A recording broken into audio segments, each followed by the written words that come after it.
From the News Channel 5 Network, this is OpenLine.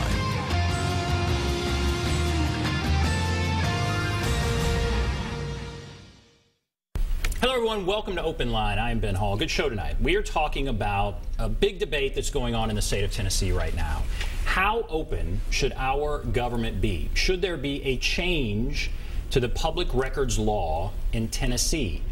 As I said, there is a big debate about should we start charging to see public records? Should the public be charged? At this point, the public is charged if you want to make a copy of records, but if you go in to inspect them, that is free. There is discussion about whether that should be changed, and we are happy to have with us people on both sides of that issue who can articulate their points of view. Happy to have with us Lee Harrell from the Tennessee School Board Association. Thank you for being with us, Lee. Thanks, Ben. And Deborah Fisher from the Tennessee Coalition for Open Government. Thank you for being with us. Thank you. So, Lee, this all came about through your organization, essentially, right? That's correct. Let's talk about how we got here, kind of where, how did this come about? Well, the Tennessee School Boards Association represents and works with all 141 districts across the state. And each year we have a business meeting in November, and local boards of education can submit resolutions for our folks to consider as far as legislative priorities, legislative changes. And in 2011, a Northeastern School Board submitted a resolution to open the door for there to be fees, reasonable fees, for certain requests for the inspection of records. That went before our delegate assembly, passed overwhelmingly, and has done so also the past 2 years. And as a result of that, I appeared before the Advisory Committee on Open Government in January of 2013, just a couple months after our business meeting, expressed our concerns, expressed the issues that school districts and other governmental entities were having, and expressed the desire to work with other stakeholders, whether they be from other governmental entities or the press or the media or what have you, in order to find reasonable changes that made sense across the board for all of those involved. So this is a big change, and I kind of stated it off the top.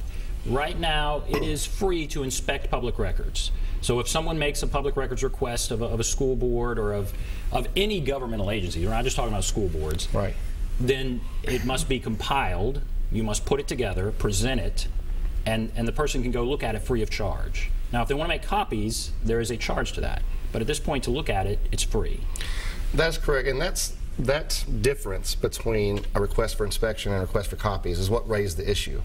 Because as you can imagine, with school systems, with federal and state laws around confidentiality and protecting the rights of students and protecting the rights of teachers, a lot of those records are confidential. A lot of the items within those records are confidential. And boards were quickly realizing that a lot of times they were doing the exact same amount of work that would go into fulfilling a request for copies as they were for a request for inspection, yet you could charge reasonable fees in one situation, but you couldn't in the other. So, Deborah Fisher, what do you think about this? What are your concerns about this? Well, it would be a fundamental change in our open records law if charges were allowed for inspection. Inspection is kind of a safety valve in our law. Right now, it is true that there is a schedule of reasonable fees that local government entities can charge. They can charge per hour labor fees for essentially search and retrieval and really anything that they want to put in there, and they have. And those charges sometimes have been quite high.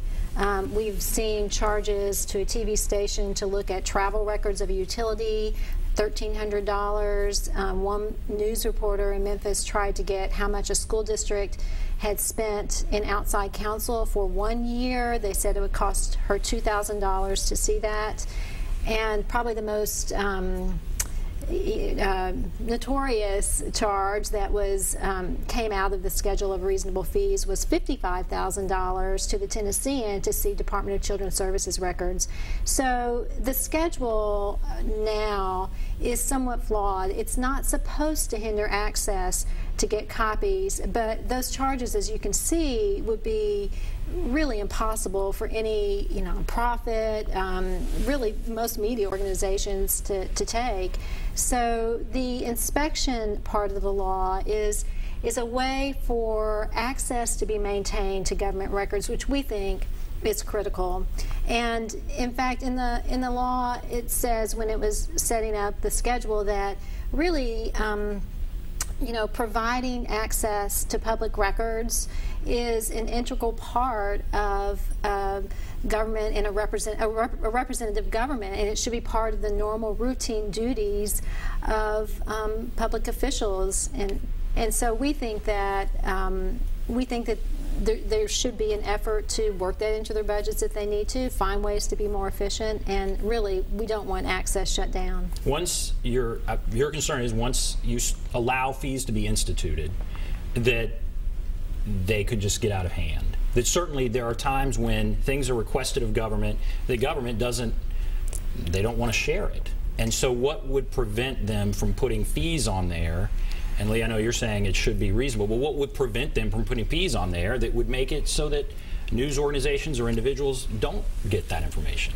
Is that your concern? Oh, absolutely. And the only way that you can challenge a fee is the only way you can challenge any kind of potential violation of the Open Records Act is to file a lawsuit. There are no penalties written into our law. Many states have penalties. Some have administrative penalties. In Texas, they have criminal penalties, and they put people in jail. I'm not suggesting that whatsoever in Tennessee, but there are penalties in other laws. There are no penalties, so you have to basically file a lawsuit. And most citizens, and frankly most media organizations, it's an expensive and long process to challenge fees. So Lee, when you hear that concern that once you institute fees, then it shuts down access. And there's a fundamental concern about government should be transparent, and government is made better when journalists or individuals can have access to some of this stuff, that once you start instituting fees, that if there's something that they don't want to share, they can just charge a large amount of money and that problem goes away. Happy to clarify, I agree with almost everything she just said. We truly want an open government. We're not looking to create a hurdle or a burden on the citizen to access public records. However, this issue arose primarily because of requests that were coming in that were taking tens of dozens of hours to comply with, hundreds to thousands of copies to comply with. And then a lot of times, the person who made the request would not even show up to inspect the records. On the books right now, there is no obligation for that person who made the request to even show up in that government office to look at the records. So that abuse and those kind of punitive requests led to a lot of this momentum, a lot of districts saying this is a concern, we're getting overwhelmed, our offices are being taken over, and this person's not even showing up a lot of times. We certainly don't want to get in the way of your average citizen who wants access. We agree with you, the government works best as closest to the people, which is why in January of 2013, when I testified before the committee, a lot of the representatives from the media and the press folks said, look, these are our concerns about abuse on the governmental entity side, about it being a hindrance, and I said, I completely agree. We should put teeth in the law. There should be penalties, and there should be some kind of enforcement mechanism. If a school board is dragging their feet, if a city is not complying, if a county is closing their doors, there should be some mechanism other than having to file a lawsuit to force compliance. But when I said that, I simply looked for a recognition that while there are some bad actors on behalf of governmental entities, there are also some bad actors on behalf of those making the requests, and that we all needed to sit down and come up with reasonable solutions to take care of all of those people who want to do the right thing, who are trying to do the right thing. But from January 2013 to January of this year, those conversations didn't happen, nothing came forward. I never heard any suggestions on how to put teeth in the law to go after those governmental entities. What do you think about that? Well, there exists in the law now a way to deal with large requests that may take 10 hours to compile, or 12 hours, or may include 100 or 200 pages or 400 pages. And that is that when someone makes a public records request, the government entity has three things that they must do. One of the three things that they must do. They must either comply and provide the record within 7 days. They can deny the request if there's an exemption that makes that information confidential, or they can provide the requester an estimate on how long it will take to fulfill the request. And in the schedule of reasonable fees and in the guidance from the Office of Open Records Counsel, there is a suggestion that you can fulfill a large records request in segments. So you don't have to shut down an office, you don't have to hire an outside attorney. You can simply say, I'm going to provide records this week and records next week, and and provide it in segments to the requester. If the requester never shows up, to look at if you never hear from the requester again, what are you going to do? But there is an ability to provide in segments, and so I think there exists in that area a way to deal with someone who doesn't show up to look at the records that they've requested before an entity, feels like they have to do a lot of work for someone who doesn't even care. Well, if I can just give you one example of what she's referring to. There's one state agency who earlier this year got a very, very massive request, and they did just that. They said, ma'am or sir, we're going to have to provide these records in installments. They notified him or her installment one was ready, here's when it's ready, please come examine these records. She never responded, never got any kind of acknowledgement, even though they sent several notifications to her.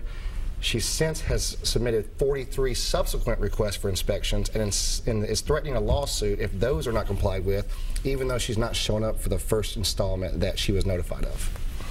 So you're throwing out, obviously there are some worst case scenarios. Absolutely, on both sides.